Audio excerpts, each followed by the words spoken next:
Good evening everyone, this is Himanshi and I welcome you all on career will app. Hopefully आप सभी बढ़िया होंगे, मस्त होंगे, ज़बरदस्त होंगे। आज कुछ तो टेक्निकल ग्लिच था, हमारी टीम ने काफ़ी कोशिशें करके जो है ये क्लास ओपन हो पाई है। नहीं तो अब आपको पता ही है, क्लास जो है हम विद इन 5 मिनट्स शुरू करने की कोशिश में रहते हैं कि विद इन 5 मिनट्स एटलीस्ट आपकी क्लास शुरू हो जाए। अगर 2-4 मिनट में ऊपर आऊँ वो चले, लेकिन क्लास एटलीस्ट स्टार्ट हो जाए।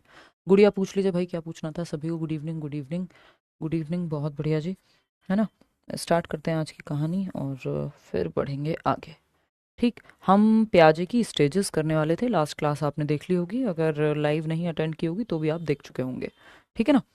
चलिए आते हैं, समझते हैं कहानी क्या है। 4 स्टेजेस हैं प्याजे की। कितनी? 4 स्टेजेस हैं।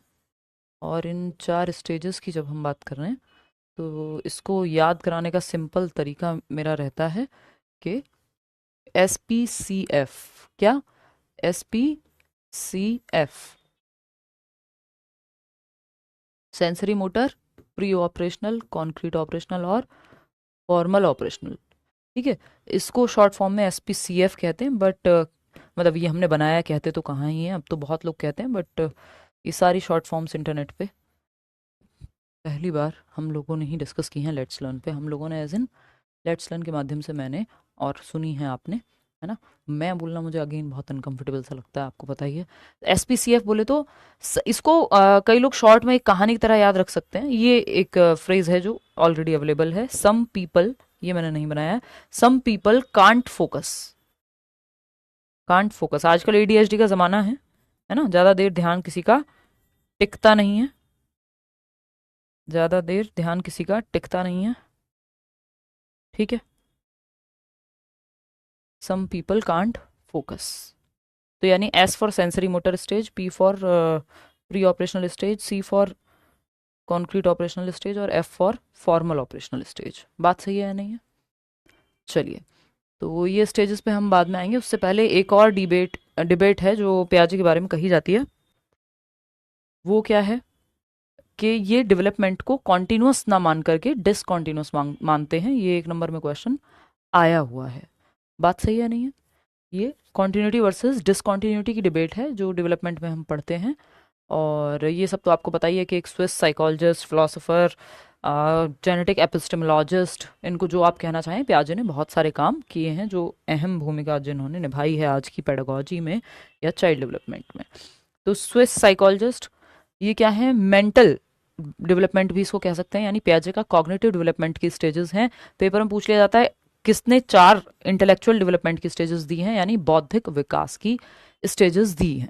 ठीक, तो बौद्धिक विकास यानी बुद्धि का विकास, दिमाग का विकास, मेंटल डेवलपमेंट कह लो, इंटेलेक्चुअल कह लो, और जो एक्चुअल नाम है वो है कॉग्निटिव डेवलपमेंट, संज्ञानात्मक विकास। संज्ञान का मतलब है जैसे आप अपनी नॉलेज की समझ बनाते हैं, दिमाग का विकसित होना कैसे अलग अलग स्टेजेस में होता है बच्चे के दिमाग का विकास, वो बात है। उसकी दिमाग का एज इन उसकी सोचने समझने, डिसीजन लेने, इमेजिनेशन, उसकी थिंकिंग, रीजनिंग, तार्किकता कैसे बढ़ती है अलग अलग स्टेज में। ये सब बातें, जो भी काम दिमाग से होते हैं वो उनका विकास कैसे होता है, ये इस थियरी में बताया जाएगा। तो thinking, reasoning, problem solving, decision making, है ना, ये सारी चीज़ें जो है कैसे बनती हैं उस पर हम एक एक करके आएंगे। ठीक है, जेनेटिक एपिस्टेमोलॉजी होती है बेसिकली कि हेरिडिटी आपकी ज्ञान के निर्माण में हेल्प करती है आपको। एपिस्टेमोलॉजी होती है हाउ डज थिंग्स वर्क, है ना। तो जो आपकी हेरिडिटी, आपका जेनेटिक मेकअप है, जो जीन्स हैं आपके, अगर आपके जो बेसिकली, मान लीजिए जिसको हम दूसरी भाषा में हम IQ कह देते हैं कि भाई जो आपका इंटेलिजेंस है वो आपकी हेरिडिटी से भी प्रभावित हुआ है ना। मैम आप 14 साल अपनी नानी के घर क्यों रहते थे? ये एक बड़ा सवाल है राना। इस पे जो है एक बड़ी चर्चा कभी जीवन में होगी। बहुत सारी चीज़ें ऐसी हैं जो इंटरनेट पे हम बात नहीं करते हैं जिनके बारे में, है ना।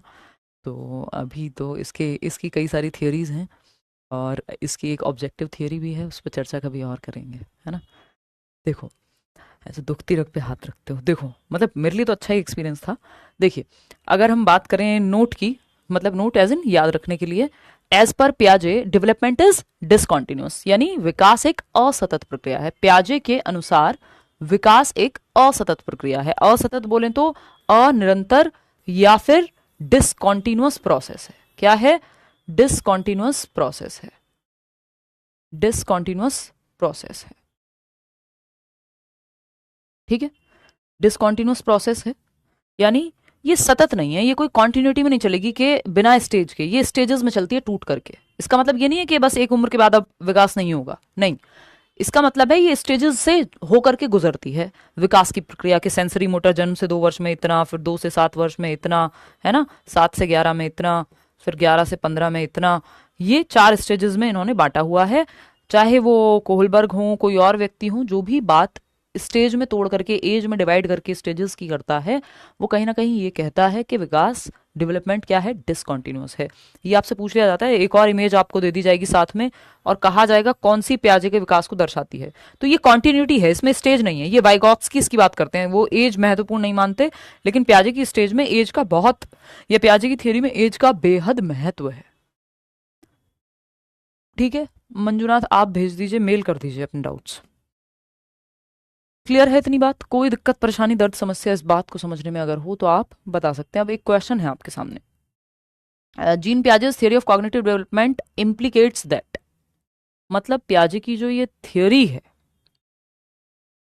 वो किस चीज पे फोकस करती है? अभी जब तक ये पूरा हम कर नहीं लेते हैं जो आपकी थियरी है, तब तक हम शांत रहेंगे। ये क्वेश्चन अभी आप मत अटेम्प्ट कीजिए, अभी पहले 4 स्टेजेस कर लेते हैं, तब जाकर के ये कंप्लीट होगी थियरी, और तब आप बेहतर जवाब दे पाएंगे। तो अभी आप क्वेश्चंस को थोड़ा सा इग्नोर कर सकते हैं, ठीक है ना?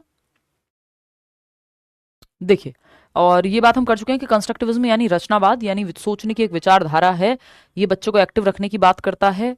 और पियाजे इसमें रेडिकल कंस्ट्रक्टिविस्ट हैं। इसमें कंस्ट्रक्टिविज्म में कई तरह के, कंस्ट्रक्टिविज्म में कई तरह की विचारधारा रखने वाले लोग हैं, जिसमें से पियाजे रेडिकल यानी उग्र रचनात्मकतावादी या सृजनात्मकतावादी हैं, यानी बच्चे की हार्डकोर एक्टिविटी पे वो फोकस करेंगे कि बच्चा ज्ञान का निर्माण खुद से करेगा अपने एनवायरमेंट के साथ अंतःक्रिया करके, यानी वो क्या है, लिटिल साइंटिस्ट है। ठीक है ना? रचनात्मकता यानी कंस्ट्रक्टिविज्म की बात यहाँ हो रही है। बात सही है या नहीं है? कोई दिक्कत, परेशानी, दर्द, समस्या इस बात को लेकर के अगर हो तो आप बता सकते हैं।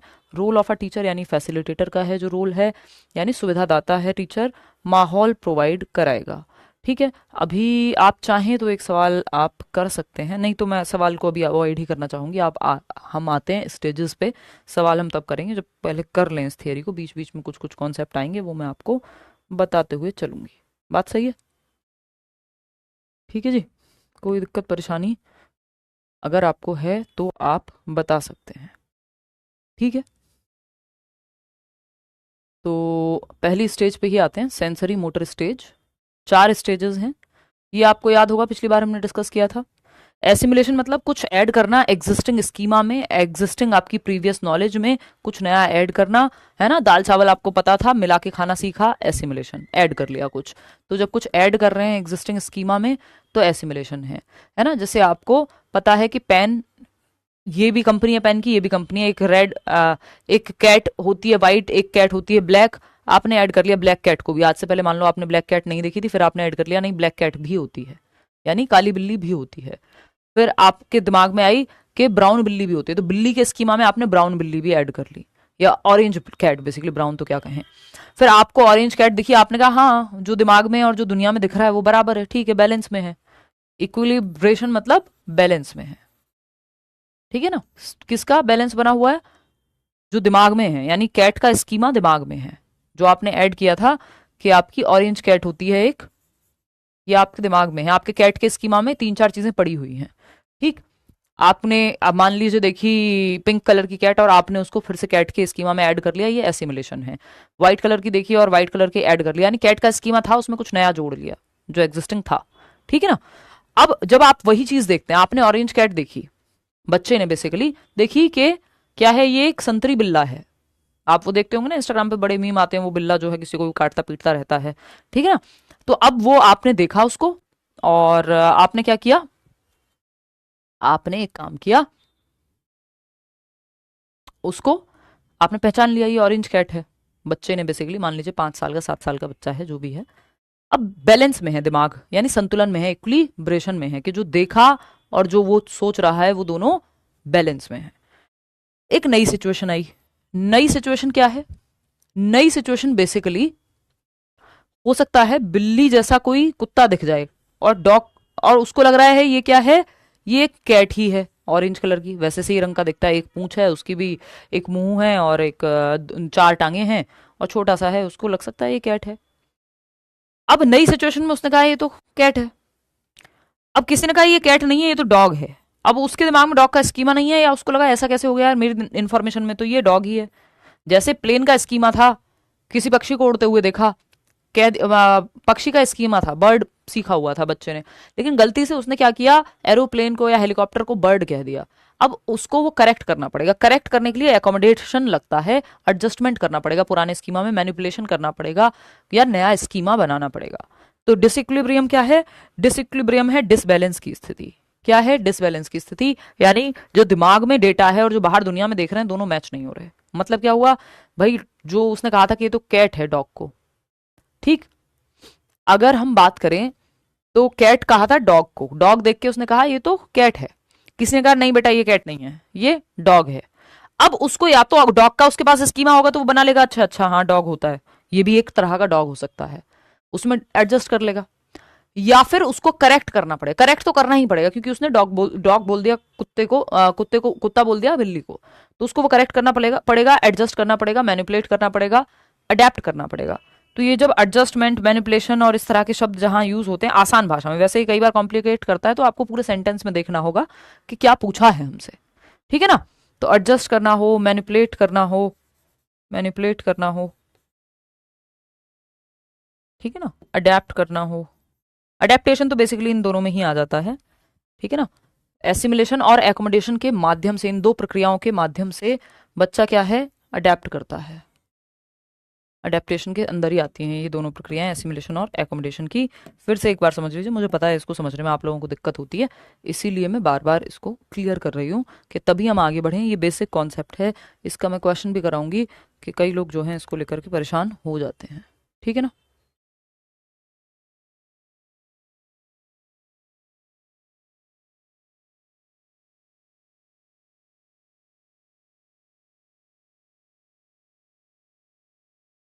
ठीक है,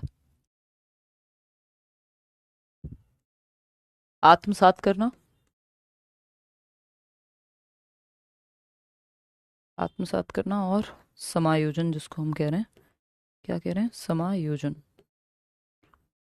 ठीक है। अगर हम इसको देखते हैं यहाँ, तो एसिमुलेशन है जब आप कुछ नया ऐड करते हैं, और एकोमोडेशन है जब आप एडजस्ट कर रहे हैं पुराने में या नया स्कीमा बना रहे हैं, ठीक है ना। फॉर एग्जाम्पल, आपके दिमाग में बर्ड का स्कीमा था, यानी पक्षी आपने ऐड किया हुआ था, कोई नई तरह का पक्षी देखा, इसी पक्षी के यानी बर्ड के ही स्कीमा में, स्कीमा मतलब आपका एक सॉफ्टवेयर है, दिमाग में एग्जिस्टिंग नॉलेज जो भी आप जानते हैं वो स्कीमा है, जिसमें इंफॉर्मेशन फीडेड है सही तरीके से ऑर्गेनाइज्ड फॉर्म में, ठीक है ना। अब स्कीमा में आपके बर्ड था, आपने नई तरह का बर्ड देखा, क्या है, इक्विलिब्रियम है, कि ठीक है बर्ड पता था और बर्ड देख लिया, कबूतर देखा मान लो बर्ड के रूप में, स्कीमा में जो था और जो बाहर है दुनिया में जो दिखा, दोनों बैलेंस में है, बात सही है। लेकिन अगर बर्ड की जगह आपने क्या देख लिया, यहां तक बात बैलेंस में है कि जो एसिमुलेटेड इंफॉर्मेशन है जो दिमाग में बैठा हुआ है, अगर वही दिखता है बाहर, तो क्या होगा, तो क्या होगा भाई, बैलेंस में है चीजें, ठीक है। लेकिन अगर जो आपके दिमाग में है और वो बाहर नहीं दिख रहा, बैलेंस में नहीं है चीजें, तो क्या होगा, नई सिचुएशन आई।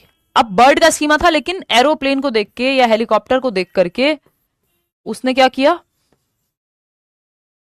उसने क्या किया, एरोप्लेन को देख करके उसने कह दिया ये भी एक बर्ड है। अब किसी ने कहा नहीं ये बर्ड नहीं है, ये तो एरोप्लेन होता है। अब जो दिमाग में फीडेड था और जो बाहर देखा वो बैलेंस में नहीं है, वो मैच नहीं हो पा रहे हैं। होता है ना, फिंगरप्रिंट डजंट मैच, फिंगरप्रिंट किसी और का लगा हुआ था फोन में या ऑफिस में, लगा दिया किसी और ने, तो वो मैच नहीं हुआ। भाई दिमाग में तो फीडेड इंफॉर्मेशन क्या थी कि ये एरोप्लेन है, कि मतलब ये बर्ड है, बर्ड का के उड़ता है और वैसे पंख होते हैं, ऐसा सा कोई दिखने वाला एरोप्लेन था। बच्चे कहना देखो बर्ड है, बर्ड है। किसी ने कहा बेटा ये बर्ड नहीं है, ये तो एरोप्लेन होता है। अब उसको पुराना स्कीमा चेंज करना पड़ेगा कि भाई ये एरोप्लेन जो है बर्ड से ऐसे अलग है, कुत्ता बिल्ली से अलग है, जब वो भौंकता है तो पता लगता है कि अरे ये बिल्ली नहीं है, ये तो कुछ और है, ये अंतर है। तो अब नया डॉग का स्कीमा बनाया जाएगा या पुराने में एडजस्ट किया जाएगा, तो एडजस्टमेंट होगी, समझ में आएगा भाई ये एरोप्लेन नहीं है, ये जो है बर्ड नहीं है, एरोप्लेन है। तो ये एरोप्लेन को एडजस्ट करना पड़ेगा, और इस एडजस्ट करने को ही यहां एकोमोडेशन कहते हैं, समायोजन कहते हैं। बात सही है या नहीं? कोई दिक्कत परेशानी दर्द समस्या अगर आपको हो तो आप बता सकते हैं। यहां तक की बात समझ में आ गई हो तो हम आगे बढ़ेंगे और पहली स्टेज को अपनी कवर करेंगे। देखो जब आप as it is information add कर ले रहे हो तो वो एसिमुलेशन है, लेकिन आपको एडजस्ट करना पड़ रहा है प्रीवियस स्कीमा को, मैनिपुलेशन लग रहा है ना, कुछ एडजस्टमेंट लग रहा है, तो आप एकोमोडेशन कहना, उसको समायोजन कहते हैं। आत्मसात करने में आपने ऐड कर लिया प्रीवियस स्कीमा में, नया स्कीमा बनाया, या फिर पुराने में चेंजेस लाए, आप एडजस्ट किया आपने, है ना। चेंज तो खैर दोनों ही केस में होता है, तो वो कहलाता है क्या, एकोमोडेशन। बात सही है नहीं? कोई दिक्कत परेशानी इस बात को समझने में यदि हो रही है तो आप बता सकते हैं। सेंसरी मोटर स्टेज यानी गत्यात्मक अवस्था। क्या है? गत्यात्मक अवस्था।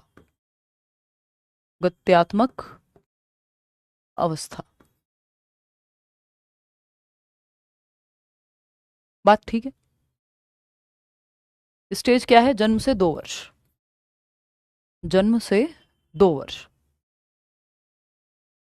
हाँ, उन दोनों में डिफरेंस क्या है अभी तो बताया। स्कीम स्कीमा आप उसको बहुत अलग मान के मत चलो, वो प्लूरल और सिंगुलर का फर्क है। जब इंडिविजुअल की बात हो रही होती है तब हम कह देते हैं। स्कीमा एक पूरा ओवरऑल कॉन्सेप्ट है जिसमें कुछ स्कीम्स होती हैं। इट्स लाइक जैसे आपकी कोई पॉलिसी है, उसके लिए कुछ स्कीम्स हैं। दिमाग में बहुत एक पूरा डेटाबेस है, उस डेटाबेस में कुछ कुछ स्कीम्स हैं। स्कीमा एक ओवरऑल कॉन्सेप्ट है, ठीक है ना। अगर हम बात करते हैं यहाँ पे किसी चीज की, अभी कह रहे थे ना आप एसिमिलेशन और एकोमोडेशन में अंतर की। एसिमिलेशन और एकोमोडेशन में अंतर की। एकोमोडेशन में अंतर की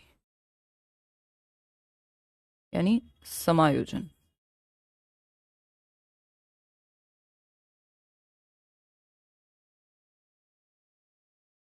समायोजन। और ये है आत्मसातीकरण या आत्मसात करना।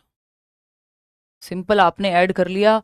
आपके दिमाग में कैट का स्कीमा था, आपने ब्लैक कैट थी मान लीजिए, आपने ऑरेंज कैट भी ऐड कर लिया, बात खत्म। पुराने कैट के स्कीमा में एक और कैट ऐड कर ली, ब्राउन कलर भी ऐड कर लिया, ठीक है ना। लेकिन जब आपने डॉग को गलती से कैट बोल दिया तो अब आपको पुराना स्कीमा बदलना पड़ेगा या डॉग का नया स्कीमा क्रिएट करना पड़ेगा। ये एकोमोडेशन का उदाहरण है। कैट का ही कोई और प्रकार आपने ऐड कर लिया कैट के फीडेड स्कीमा में जो पहले से था, वो आपका एसिमुलेशन कहलाएगा। सब मिलेगा प्रीवियस ईयर वगैरह, लक्ष्मी, डोंट वरी। वो डेवलपमेंट में ही हम डिस्कस कर लेते हैं ज्ञाति। हाँ, ठीक है, चलिए। बहुत बढ़िया जी, फर्स्ट लाइव क्लास है जिनका, उनका वेलकम है देवेंद्र। चलिए आते हैं। सेंसरी मोटर स्टेज, जन्म से 2 वर्ष, गत्यात्मक अवस्था। रिफ्लेक्स एक्शंस की जब हम बात कर रहे हैं, यानी इसको हम क्या कहते हैं? ऐच्छिक क्रियाएं कहते हैं, अनैच्छिक क्रियाएं कहते हैं बेसिकली।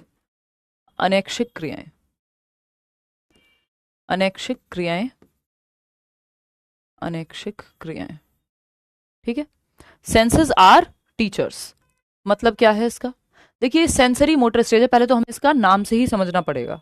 अभी हमने 4 स्टेजेस की बात की थी ना, आपको याद हो तो प्याजे ने कहा है कि इन 4 स्टेजेस से गुजरते हुए बच्चे का विकास होगा। इसीलिए, क्योंकि ये 4 स्टेजेस से होके गुजरेगा बच्चा, इसीलिए वो विकास को डिसकॉन्टिन्यूअस यानी असतत मानते हैं कि पहली स्टेज ये, फिर टूटेगा विकास 4 चरणों में, ठीक। तो SPCF से हम इसको याद रखते हैं शॉर्ट फॉर्म में, जिसका मतलब क्या है? Sensory motor stage. Sensory motor stage मतलब गत्यात्मक अवस्था। गत्यात्मक अवस्था या इंद्रिय गामक भी बोल देते हैं इसको, जन्म से 2 वर्ष। कितना? 0 to 2 years। 0 इसलिए कह रहे हैं क्योंकि जब तक 365 दिन का साइकिल पूरा नहीं होगा तब तक हम ये नहीं कह सकते कि 1 साल हो गया है, ठीक है ना। हमने स्टेज ऑफ चाइल्ड डेवलपमेंट नहीं पढ़ी, आपने मिस कर दी शायद। तो शायद ऐसा हो तो नहीं सकता, बट मैं एक बार चेक करा लेती हूँ टीम को बोल के, अगर ऐसा हुआ है तो, है ना, ये तो ज़रूरी है। कौन सा बैच है आपका? क्योंकि कॉमन टॉपिक है ना। हाँ, कूपन लगेगा लगेगा, अभी दोबारा से बोला है स्टार्ट कराने को, ठीक है ना। एक वीडियो उस पर भी बना देंगे। सेंसरी मोटर स्टेज, गत्यात्मक अवस्था। फिर आती है pre operational stage. Pre operational stage. Pre operational stage बोले तो ये है आपकी पूर्व संक्रियात्मक अवस्था। पूर्व संक्रियात्मक। पूर्व संक्रियात्मक अवस्था।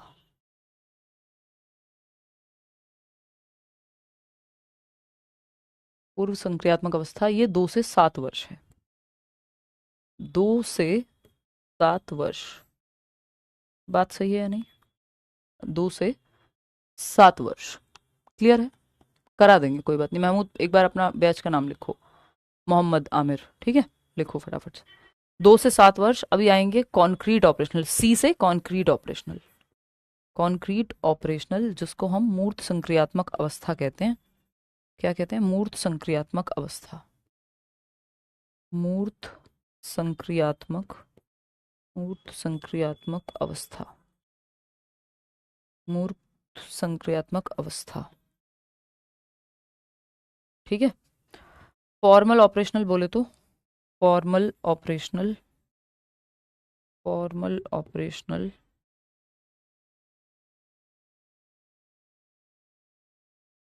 फॉर्मल ऑपरेशनल बोले तो औपचारिक संक्रियात्मक अवस्था, औपचारिक संक्रियात्मक अवस्था। 11 से 14 वर्ष, ये आपकी 4 स्टेजेस हैं। इनको एक एक करके अब हमें पढ़ना है। इनकी विशेषताएं, इनकी कैरेक्टरिस्टिक्स, इनके फीचर्स हमें पता होने चाहिए, ठीक है। मोहम्मद मैं एक बार चेक करा लेती हूँ। बिल्कुल ज्योति, करिए पापा का सपना पूरा, अपने भी सपने पूरे कीजिए। सेंसरी मोटर, SPCF यानी sensory motor, pre operational, concrete operational और फॉर्मल ऑपरेशनल, ठीक है बात। कोई दिक्कत परेशानी दर्द समस्या अगर आपको इस बात को समझने में है तो आप बता सकते हैं, नहीं है तो भी आप बता सकते हैं, ठीक है। इतनी बात, कोई दिक्कत परेशानी है आपको बताइए जरा, ठीक है। अब पहली स्टेज उठाते हैं, जन्म से 2 वर्ष, सेंसरी मोटर या इंद्रियगामक या गत्यात्मक अवस्था। देखिए इंद्रियगामक, सेंसरी मोटर 2 शब्दों से बना है। सेंसरी मोटर लिख लेते हैं, कोई जल्दीबाजी में नहीं पढ़ रहे हैं। मैंने आपको कई बार रिपीट आज इसीलिए किया है शुरुआत में भी, वो एकोमोडेशन और एसिमुलेशन के दिमाग में चीजें बैठे हैं, इसमें कंफ्यूजन होती है। Sensory motor stage, sensory motor stage यानी आपका इंद्रियगामक अवस्था, इंद्रियगामक अवस्था, इंद्रियगामक अवस्था, ठीक है जी। इंद्रियगामक अवस्था, जन्म से 2 वर्ष, 0 to 2 years, बात सही है। ये 0 to 2 years क्या है? हाँ सेम होता है टॉपिक, पेपर 1 हो पेपर 2 हो, सेम ही होता है जो सिलेबस है आपका, बिल्कुल ठीक। इंद्रियगामक, सेंसेस प्लस सेंसरी मोटर, मतलब बच्चे के सेंसेस, इंद्रियां आपको पता है, ज्ञान इंद्रियां जिनको हम कहते हैं, यानी जिनकी सहायता से हम क्या करते हैं, ज्ञान प्राप्त करते हैं अपनी दुनिया का, बचपन में, इसी दौरान जन्म से 2 वर्ष में पहली बार। हाँ प्रैग्मेटिक्स भी कराऊंगी, डोंट वरी, मैं एक बार टीम को बोल के ये वो करा लूंगी चेक, कुछ चीज़ें बीच में इधर उधर हो गई हैं कुछ मर्ज क्लास होने के चक्कर में। तो senses plus motor stage, motor का मतलब क्या है? एक्टिविटी करना, physical activity. Senses plus motor, इन 2 चीज़ों से, मोटर एक्टिविटीज, इन 2 चीज़ों से बच्चा अपनी समझ बनाता है, यानी अपनी 5 ज्ञानेंद्रियां और चलना फिरना, है ना, मूवमेंट जिसको आप कह सकते हैं। क्या कह सकते हैं? मूवमेंट, मूवमेंट यानी गति करना, बात सही है, गति करना। बात इतनी क्लियर है या कोई दिक्कत परेशानी दर्द समस्या इस बात को समझने में हो रही है? दुर्गा प्रसाद पटेल, सुन लिया, आप पढ़ लो, आ जाओ। हाँ अनुपम, दिख रहे हैं आपके मैसेजेस, चलिए। अच्छा क्या थी? Let's see, let me check, क्या थी? मूवमेंट बोले तो गति करना, मूवमेंट बोले तो गति करना, बात सही है। मूवमेंट मतलब गति करना। अब ये गति क्या है? बच्चा चलता है फिरता है, ये तो आप देखते ही हैं, जब वो चलना शुरू करता है तो घर की सारी चीजें आप उसको सारी चीजों से बचाते हैं और सारी चीजें उसको घर में खुद से बचाती हैं, ये बात सही है। 5 सेंसेस हैं, हम जनरली कहते ही हैं, जानते ही हैं, है ना, देखना, सुनना, टच करना, टेस्ट करना, ये क्या है आपके 5 सेंसेस हैं जो हम बचपन से कहते हैं भाई, आईज है, नोज है आपकी, है मतलब सूंघना, है ना, स्मेल, टेस्ट, टच, सुन के भाई आंखों पे, बचपन में 5 सेंसेस पढ़ाते थे, आंखों पे हाथ लगवाया कि आंखें, कान, मतलब देखना, सुनना, टेस्ट करना, टच करना, ये सब क्या है आपकी सेंसेस हैं। तो इन 5 सेंसेस से बच्चा अपनी दुनिया की समझ बनाता है। ऐसे कोई गर्म चीज है या कुछ भी रखा है, वो पहले टच करके देखता है। अब टच कर लिया, उसको पता लग गया आग के पास नहीं आना है, इसको नहीं छूना है। तो टच और फील, ये डेंजर भी है इसमें, है ना। इसीलिए हम घर के स्विच बोर्ड्स बंद करा देते हैं जब बच्चा छोटा होता है, क्योंकि वो उंगली दे के देख सकता है और उतने में फिर करंट लगेगा या फिर वो निकल लेगा हमेशा के लिए, तो बड़ी दिक्कत की बात हो जाएगी। अच्छा ठीक है, देख लेंगे सानिया, ठीक है ना जिमी। तो अगर हम देखें यहाँ पे, तो 5 सेंसेस से यानी चल के फिर के, 5 सेंसेस प्लस चल फिर के, मोटर एक्टिविटीज यानी गत्यात्मक, गति करके। तो 5 सेंसेस कौन से हैं उसके? 5 सेंसेस हैं देख करके, तो चीजें देखेगा, कोई कार्टून देख रहा है वैसे ही चीजें रिपीट करेगा, किसी को टच करके, है ना, मदर है उसकी तो टच करेगा या जो भी चीज उसको मिलेगी, है ना, सुनेगा कोई आवाज किसी ने जैसे सुना है फिर वैसे ही बोलता है। तो अपनी दुनिया की समझ वो इन 5 सेंसेस से बनाता है। इसीलिए इस स्टेज में हम कहते हैं, ये मेरा खुद का बनाया हुआ एक सेंटेंस है, किसी किताब में आपको नहीं मिलेगा, कि सेंसेस आर टीचर्स। मतलब सेंसेस क्या है, ज्ञानेंद्रिया क्या है, आपके अध्यापक का काम करती हैं, आपके टीचर का काम करती हैं। तो senses are teachers in this stage, senses are teachers. भाई टीचर्स क्या करते हैं, आपको सिखाते हैं। इसी तरह से आपके सेंसेस भी आपको सिखाते हैं। ये सिर्फ इस स्टेज में लागू नहीं होता, ये तो जीवन में भी होता है, बट इस स्टेज में खास तौर पे ये इस स्टेज की विशेषता है कि जन्म से 2 वर्ष में पहले से तो बहुत ज्यादा चीजें फीडेड नहीं होती। भाई बेसिक स्कीमा लेकर के बच्चा पैदा होता है, रूटिंग वो भी कुछ रिफ्लेक्सेस होते हैं कि जैसे चूसना, तो आपको पता है उसको अलग से कोई किताब नहीं पढ़ाते हैं आप सकिंग के लिए, तो वो बचपन से दुग्धपान करने लगता है ना। देखना हो गया आपका, ग्रेस्पिंग हो गया, ये रिफ्लेक्सेस हैं जो उसके अंदर इन चीजों के स्कीमा सेट ही होते हैं कि बच्चे को आप उंगली दोगे वो ऐसे पकड़ लेगा, ये बाय डिफॉल्ट है। उसके अलावा तो फिर वो सारी चीजें सीख ही रहा है ना, दुनिया में समझ बना रहा है अपने एनवायरमेंट के साथ इंटरेक्ट करके, अपनी एज के हिसाब से उसके अंदर जो कैरेक्टरिस्टिक्स अनफोल्ड हो रहे हैं। तो सेंसेस आर टीचर्स यानी ज्ञानेंद्रियां बच्चे की उसको सिखाती हैं, तो वो चीजें देख करके, चीजें सुन करके,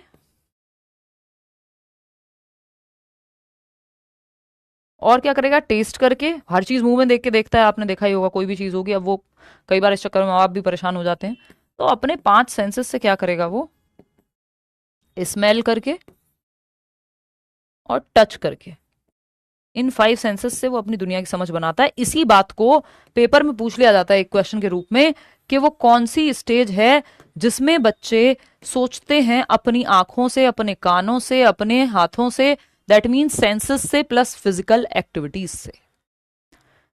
कि in which stage children think with their, children think with their, children think with there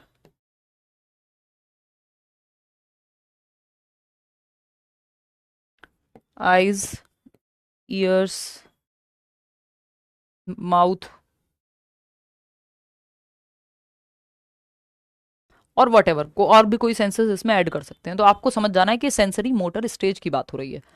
sensory motor क्या है स्टेज, जब सेंसेस प्लस आपकी फिजिकल एक्टिविटीज से वो अपनी समझ बनाता है बच्चा। ठीक है ना ज्योति, इतनी बात क्लियर है। तो senses are teachers, seeing, hearing, taste, smell, touch, इन सब का इस्तेमाल करके जन्म से 2 वर्ष में, याद रखना है इसका टाइम पीरियड, जन्म से 2 वर्ष सेंसरी मोटर स्टेज, गत्यात्मक या इंद्रिय गामक अवस्था, अपनी इंद्रियों का प्रयोग करके अपनी दुनिया की समझ वो विकसित करता है ना। इसी स्टेज में वो पहली बार बोलना सीखता है, जन्म से 2 वर्ष में ही वो इसी स्टेज में पहली बार चलना सीखता है। ठीक है ना, यही सब चीजें। और गोल डायरेक्टेड बिहेवियर की जब हम बात करते हैं, तो ये कैरेक्टरिस्टिक है जो इसमें आता है, ये रहता है, इसके बाद भी रहता है। ऐसा थोड़ी सेंसेस से सीखना बंद कर देगा, ये चीजें तो बाद में भी रहेंगी, लेकिन विशेषता ये इसी स्टेज की है। तो गोल डायरेक्टेड बिहेवियर को हम कहते हैं दिशा निर्देशित व्यवहार। दिशा निर्देशित यानी उसको दिशा पता है कि जिस तरफ वो व्यवहार कर रहा है, दिशा निर्देशित व्यवहार, दिशा निर्देशित व्यवहार, बात सही है। गोल डायरेक्टेड बिहेवियर, दिशा निर्देशित व्यवहार। हाँ सीबीएसई लेगा इस बार सीटेट, जैसे होता था वैसे ही होगा, पूरी संभावना है इस बात की, और अगले हफ्ते तक जहां तक है नोटिफिकेशन भी मिल जाना चाहिए, देखिएगा क्या। ठीक है सेलन, वेलकम है आपका, जो लोग पहली बार जुड़ रहे हैं। गोल डायरेक्टेड अपने दोस्तों को बता दीजिएगा, मैं ये आपको बता देती हूँ। ये कई लोगों को खराब भी लगेगा क्योंकि आप लोग पहले एडमिशन ले चुके होंगे, बट कुछ दिनों से हमने एडमिशन भी जो है, ये लेट्स लर्न के 5 मिलियन क्रॉस होने की खुशी में है। यूट्यूब पे लेट्स लर्न पे पढ़ते हैं हम लोग, चैनल है अपना, है ना। तो LL50 कोड है, क्योंकि हम लोग 5 मिलियन लोग हुए हैं, 50 लाख लोग हुए हैं, तो 50% ऑफ आपको सीधा हम सारे ही कोर्सेज पे दे रहे हैं, टीचिंग के, करियर विल के नहीं, टीचिंग के सारे कोर्सेज पे। ठीक है, तो जिन भी लोगों को लेना हो, उस टाइम नहीं अफोर्ड कर पा रहे हो, ये रेयर होता है, हम लोग ज़्यादा डिस्काउंट नहीं निकालते कभी, बहुत रेयर केसेस में निकालते हैं। ठीक है ना, 50 लाख लोग जुड़े हैं टीचिंग में, सबसे ज़्यादा लोग हैं चैनल पे, आज तक के सबसे ज़्यादा व्यूज़ हैं अगर हम देखें टीचिंग कैटेगरी में। पेडागोजी की वीडियोस आज तक जो है कोई पूरे प्लेटफॉर्म पे अक्रॉस यूट्यूब और ये सब नहीं क्रॉस कर पाया है कोई, के 50 लाख लोग जुड़े हों, और 12 मिलियन एक वीडियो है, 10 मिलियन, 8 मिलियन, ये सब नंबर्स हैं। तो ये टीम हमारी बताती रहती है पूरी रिसर्च करके कि देखो 800 मिलियन व्यूज़ हैं, ये इससे ज़्यादा अभी तक किसी भी टीचिंग चैनल के हुए नहीं हैं, और ये सब चीज़ें। तो ठीक है, मतलब अगर उनको लगता है इस चीज़ से अप्रिशिएशन फील हो रहा है और आप लोगों को भी खुश होती है तो कर लेते हैं, बाकी ये नंबर गेम है, दुनिया में बहुत लोग आए और बहुत लोग चले जाएंगे, ये सब चीज़ें। मतलब मैं पर्सनली इस चीज़ को बहुत एंजॉय नहीं करती कि हम नंबर 1 हैं और ये है वो है। हाँ, इस बात की खुशी है, लाखों लोग पढ़ते हैं, लाखों लोग सेलेक्टेड हैं, कितने लोग प्राइवेट स्कूल्स में पढ़ाते हैं, हर साल लाखों लोग एग्जाम क्लियर करते हैं, बैचेस में पढ़ते हैं। ये खुशी की बात है, ये ग्रेटफुलनेस है इस चीज़ को लेके, बट कोई घमंड नहीं है इस चीज़ को लेके, क्योंकि घमंड किसी का नहीं रहा दुनिया में। ठीक है ना, तो उस खुशी को ही सेलिब्रेट करने के लिए LL50 जो है हमने कूपन कोड शुरू कराया है। लेट्स लर्न चैनल का नाम है, टीचिंग की ही हम वहाँ बात करते हैं सिर्फ, है ना, चाहे वो CTET हो, कोई और स्टेट टेट हो, DEET+ भी हो, KVS हो। ठीक है, फ्री भी काफ़ी पढ़ाया है वहाँ पे एक टाइम पे, अभी तो कम वीडियोस आती हैं, बैचेस में हम ज़्यादा जुड़ते हैं। चलिए, दोनों में अंतर क्या है? ऐसे कोर्स की तरह से नहीं पढ़ते हैं ना हम यूट्यूब पे, क्वेश्चन सीरीज आ गई, कभी पेपर आया, तो अब इतने टाइम से आपकी क्लासेस तो डेली हो रही हैं, यूट्यूब पे नहीं हो रही हैं, वहाँ इन्फॉर्मेशन बेस्ड या पुरानी जो पेडागोजी की मैराथन वगैरह पड़ी हुई हैं वो हैं। ठीक है ना, तो वो जो डेली पर्सनल कनेक्ट है, जो डेली डेली क्लासेस हो रही हैं, नोट्स मिल रहे हैं प्रॉपर इस तरह से, वहाँ नहीं मिलते हैं, है ना। ये किसी ने पूछा तो मैंने बता दिया, हो सकता है कोई डायरेक्टली यहाँ पे ही जुड़ा हो।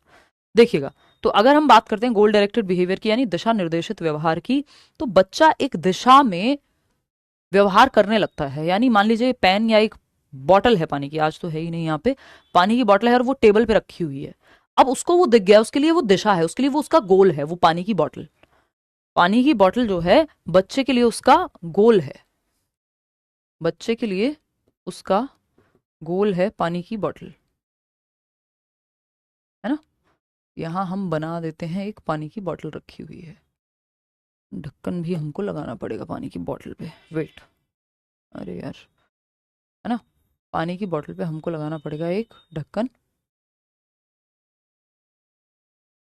या एक ग्लास रखा हुआ है ये मान लेते हैं, मग रखा हुआ है, जो आप कहना चाहें, ये एक मग है जो एक टेबल पे रखा हुआ है। अब इधर आपका एक बच्चा है जो टीवी मान लो सामने चल रहा है, और यहाँ बच्चा है जो अभी प्रॉपर चलना भी नहीं सीखा है, कुछ महीने का है मान लीजिए, और वो क्रॉल करके घिसट घिसट के चलता है, अब उसको दिख गया है।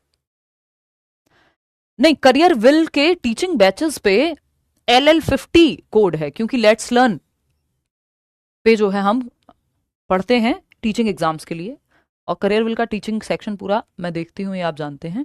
तो LL50 जो है, लेट्स लर्न 50, यानी लेट्स लर्न के 50 लाख हुए हैं, इस बात का कूपन कोड, क्योंकि पेड बैचेस तो करियर विल पे ही है ना, लेट्स लर्न पे तो फ्री बैचेस, मतलब फ्री होती हैं चीज़ें, यूट्यूब चैनल है। ठीक, तो पेड कोर्सेज में आपको हम 50% ऑफ दे रहे हैं, ये बात थी। ठीक है, यूट्यूब पे जब पेपर आता है तब कराते हैं क्लास, अभी रेगुलर क्लास नहीं होती है यूट्यूब पे, कभी इन्फॉर्मेशन आई कुछ हुआ तो हम बात करते हैं। यूट्यूब पे जब पेपर आता है तब मैं प्रैक्टिस कराती हूँ यूट्यूब पे, प्रीवियस ईयर हो गए, नए सवाल हो गए, हैं? ठीक है, चलिए, और कभी मैराथन सेशंस भी होते हैं, कभी जब पेपर आता है उस समय, सीटेट आया हुआ है, केंद्रीय विद्यालय आया हुआ है, अभी नहीं चल रही है आजकल क्लास लक्ष्मी, है ना, बैचेस में ही चल रही है बस। तो अगर हम देखें, ये क्या है आपका, एक बच्चा है, अब ये क्रॉल करके या चल के, जैसे भी ये इसके लिए टारगेट हो गया, ये टेबल पे रखा हुआ मग बच्चे के लिए टारगेट है, वो वॉक करके या क्रॉल करके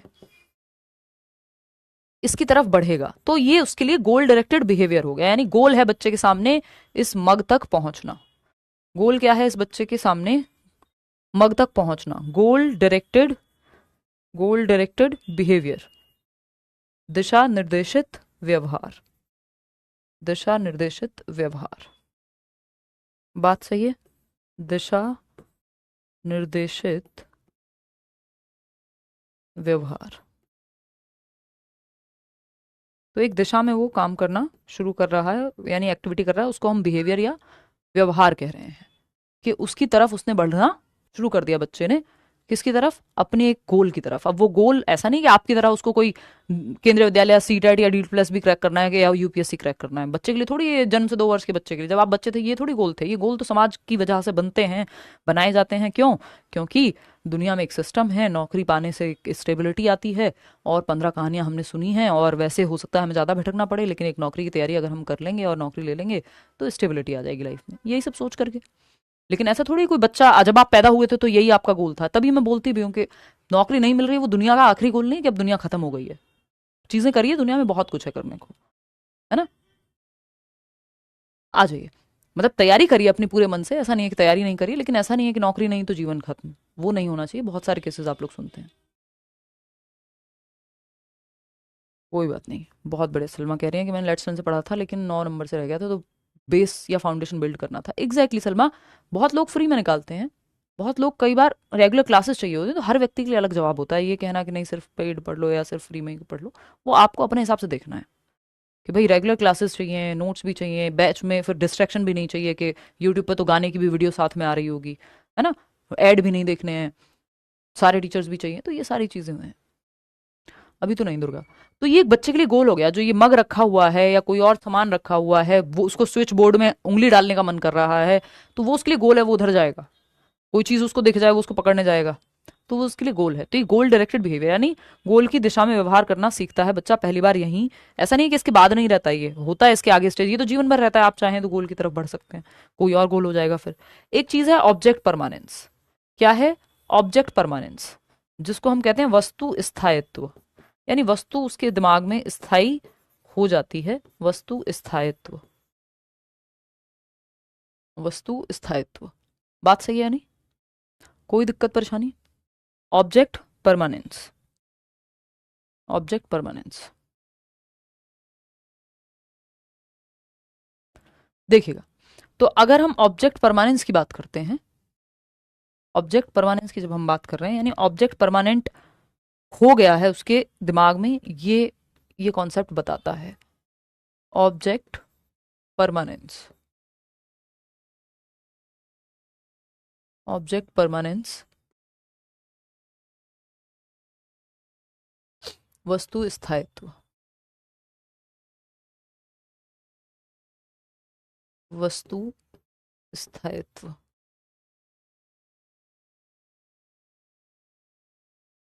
ठीक है।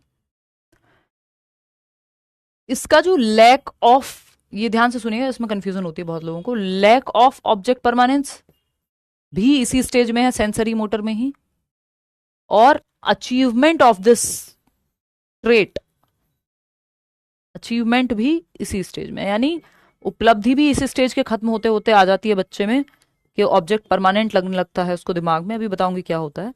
उपलब्धि भी इसी स्टेज में आ जाएगी। और क्या है? लैक, कमी भी इसी स्टेज में है। क्या है? कमी भी इसी स्टेज में है। बात सही है या नहीं है? कोई दिक्कत परेशानी? क्या चिमी बताओ। हाँ, ऑफ कोर्स, आपका सिलेबस कंप्लीट कराया जाएगा, नोटिफिकेशन आ जाए, उससे क्या फर्क पड़ता है। आपको क्या टेंशन है? जब तक आपकी वैलिडिटी है तब तक तो बैच रहेगा ही ना, और सिलेबस खत्म हो जाएगा। बात सही है? कोई दिक्कत? रिफ्लेक्स एक्शन होते हैं वो, जो आपके, अभी मैं बता दूंगी, मिस हो गए वो शायद। रिफ्लेक्स एक्शन जिन पे आपका कंट्रोल नहीं है, जैसे आपकी पलकों का झपकना, आपके दिल का धड़कना, है ना, हार्ट बीट जिसको हम कह रहे हैं, आपका डाइजेशन खुद से हो रहा है ना। वो तो खैर मैं मजाक में कह रही हूँ, वो एक अलग प्रक्रिया है। लेकिन हाँ, जिन एक्टिविटीज पे आपका जोर नहीं है, जो आपकी इच्छा से नहीं हो रही है, अनैच्छिक जिनको हम बोलते हैं, आंखों का झपकना, दिल का धड़कना, है ना, ये सब नेचुरल चीजें हैं। इन पे आपका कंट्रोल नहीं है कि आपका मन किया अब 5 मिनट तक दिल धड़काना बंद कर दिया है। कर ही नहीं पाओगे, एक पॉइंट के बाद मर जाओगे नहीं तो, है ना। तो ये ऑटोमेटेड है। अच्छा सेलिन, कोई नहीं, आ जाएंगे।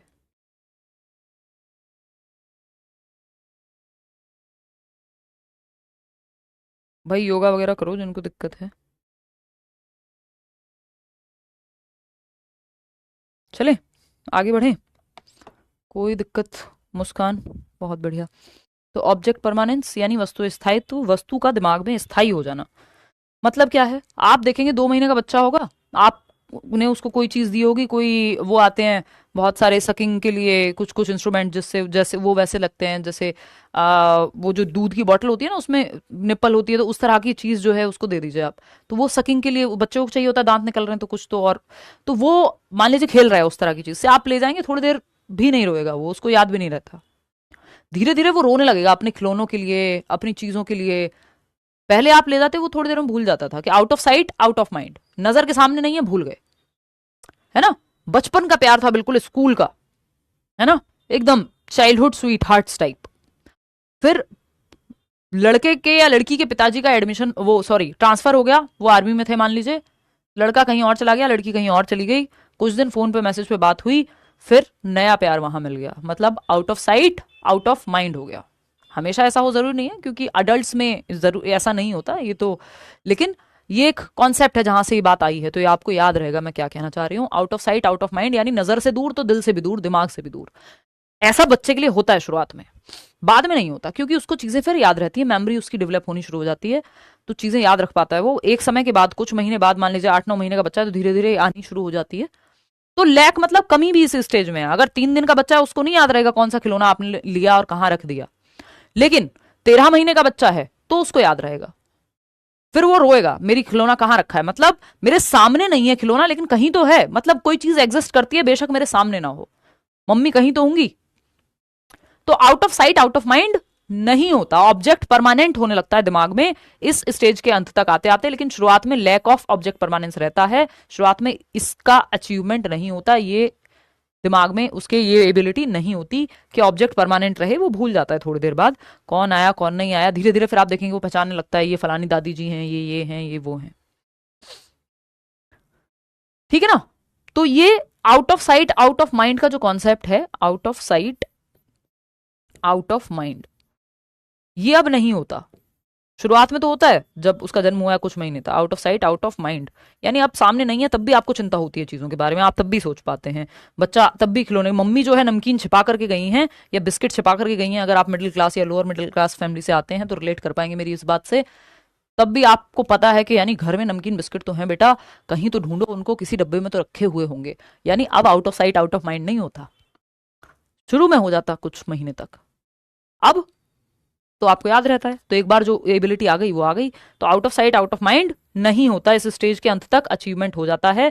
शुरुआत में, इस स्टेज के शुरुआत में जो है कुछ चीजें हैं जो आपकी कहते हैं आपके ऑब्जेक्ट परमानेंस की कमी है, लेकिन एंड तक आते आते ये चीज नहीं रहती, ठीक है। जन्म से 2 वर्ष के बीच में ऑब्जेक्ट परमानेंस यानी वस्तु स्थायित्व नहीं रहता, ठीक है। इतनी बात क्लियर है। एक शिक है वो, एक शिक है साधना, बस वो तो इम्पल्स है, एक तरह का फेंकना जो है वो इम्पल्स है। सही है बात, इतनी क्लियर है? कोई दिक्कत परेशानी दर्द समस्या इस बात को समझने में हो रही हो तो बताओ। अब आते हैं इस स्टेज के आखिरी पॉइंट पे, जिसको हम डेफर्ड इमिटेशन कहते हैं। डेफर्ड का मतलब होता है विलंबित, डिलेड जिसको हम कह देते हैं, विलंबित, विलंबित अनुकरण। विलंबित अनुकरण मतलब क्या हुआ? डेफर्ड इमिटेशन यानी विलंबित अनुकरण। बात सही है? कोई दिक्कत परेशानी दर्द समस्या? कह रहे मैम हम तो अलमीरा से बिस्किट चुरा के खा जाते थे। ठीक है, अपने इतने अच्छे कर्म याद मत करो कि शर्म आ जाए, हैं। खैर बचपन है, उसमें क्या वो करना। हाँ, मेरी बहन पहले बुआ को नहीं पहचान पाती थी, तो कुछ दिन बाद आती थी वो। हाँ, तो out of sight out of mind हो जाती थी ना, जब तक सामने है तब तक ठीक है। फिर बाद में आपके अंदर एबिलिटी आ जाती है कि out of sight out of mind नहीं होता। फिर तो लोग जो है 15-15 साल अपने जीवन के 5-5 साल जो है ऐसे ऐसे लोगों को याद रखने में बिता देते हैं, जो जीवन में कोई जिनका रोल होता ही नहीं है, ठीक है ना। तो डेफर्ड इमिटेशन यानी विलंबित अनुकरण, ये क्या है? इमिटेशन आप जानते हैं, नकल करना। हम कहते हैं ना छोटा बंदर की तरह, नकलची बंदर होते हैं बच्चे, आपने सुना होगा ये, है ना। Thank you so much Salma. तो अगर हम बात करें तो हम कहते हैं बच्चों को भाई नकलची बंदर होता है, ये होता है वो होता है। डेफर्ड इमिटेशन विलंबित अनुकरण, ये क्या है? इमिटेशन मतलब नकल करना, जैसे बच्चे ने देखा, मान लीजिए डोरेमोन को कुछ करते हुए, शिनचैन को कुछ करते हुए, नोबिता को कुछ करते हुए, है ना, निंजा हथौड़ी को कुछ करते हुए, सेम एक्टिंग वैसा ही कुछ बांध लिया, शक्तिमान की तरह एक्ट करने लग गए, इमिटेट कर रहा है, नकल कर रहा है। लेकिन अगर हम बात करें डेफर्ड इमिटेशन, डेफर्ड का मतलब है विलंबित, डिलेड। देख लिया पापा को शेविंग करते हुए, मम्मी को मेकअप करते हुए, है ना, या मम्मी को शेविंग करते हुए और पापा को मेकअप करते हुए, दोनों चीजें संभव है भाई। जमाना जो है बदल गया है ना। किसी के पापा को भी इंटरेस्ट हो सकता है मेकअप में, है ना, हो सकता है वो जो है आईब्रोज सेट कर रहे हो अपनी, है ना, और किसी की मम्मी को भी जो है शेव करना पड़ सकता है, पड़ क्या सकता है, कराते ही हैं सब, अपर लिप्स, आईब्रोज, ये वो, ठीक है ना। ये तो नेचुरल चीजें हैं, ये तो बाजार ने हमको जो बेचा है, मतलब जो चीजें की हैं वो एक अलग कहानी है। कोई कहता है मैं आज भी चुरा के खा जाता हूँ, आजाद कह रहे हैं, नहीं बताऊँ ना आपका नाम सबको बताऊंगी, क्या इज्जत रहेगी समाज में। मजाक कर रही हूँ। कोई कह रहा है मैं मंदिर से प्रसाद चुरा के लाता था, धन्य हैं आप। बस आज के लिए इतना ही हो गया। देखिए विलंबित अनुकरण, ये बचपन में ये चीजें आम है बच्चे के लिए, क्योंकि वो मॉरलिटी का बहुत ज्यादा कॉन्सेप्ट या चिंता नहीं होती कि ये सही है गलत है, समाज क्या कहेगा। जो उसे ठीक लगता है अपनी इंपल्स पे चलता है, वो इड पे चलता है, इड ईगो सुपर ईगो है ना, इद जिसको हम बोलते हैं, तो वो डिजायर पे चलता है। तो इसमें कोई बात नहीं है, बहुत बच्चे करते हैं। नहीं, सारे सब्जेक्ट ही मैं नहीं कराऊंगी मुस्कान, अलग अलग टीचर्स कराएंगे। तो विलंबित अनुकरण यानी डेफर्ड इमिटेशन, यानी बच्चे ने पापा को देखा शेव करते हुए, मम्मी को देखा काजल लगाते हुए, और अब उसने देख लिया, अभी कुछ नहीं किया उसने, अभी वो रिपीट नहीं करेगा, अभी वो नकल नहीं करेगा, अभी वो इमिटेट नहीं करेगा। एक दिन अचानक से, ये शब्दों में भी होता है कई बार, कि आपने कुछ बोला, अब वो बच्चा एक दिन अचानक से 5 दिन बाद कुछ बोलने लग गया। आप सोच रहे हैं यार इसको ये कहां से पता है, आपने उसके सामने वो था कहीं और आपने बोल दिया, कोई गाली ही क्यों ना हो, वो रिपीट कर देगा। यानी अब मेमोरी उसके अंदर, स्मृति जो है वो डेवलप होने लग गई है। अब वो देख करके बाद में इमिटेट कर सकता है, ये क्षमता है उसके अंदर, जरूरी नहीं है सामने सामने तुरंत कर दे।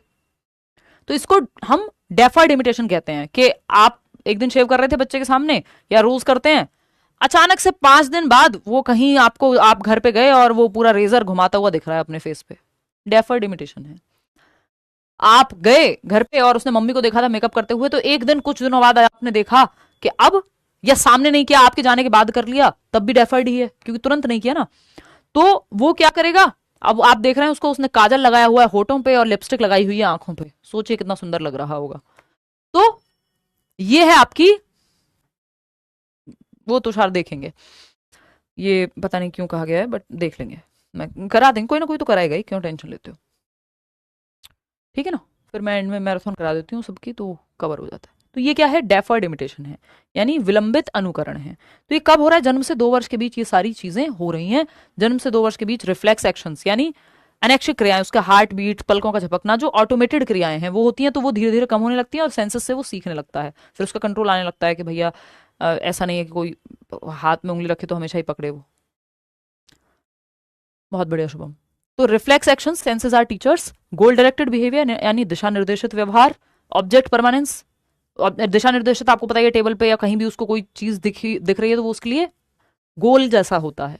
रिफ्लेक्स एक्शंस यानी सेंसेस आर टीचर्स, बेसिकली उसके जो रिफ्लेक्स एक्शंस हैं खुद से, जो बहुत सारी चीजें ऑटोमेटेड होती हैं, कम हो जाते हैं। बहुत सारे ऐसे रिफ्लेक्स एक्शंस होते हैं जो जन्म के समय होते हैं, बाद में धीरे धीरे खत्म हो जाते हैं, अपने आप उसकी इच्छा आ जाती है चीज को पकड़ना है कि नहीं पकड़ना।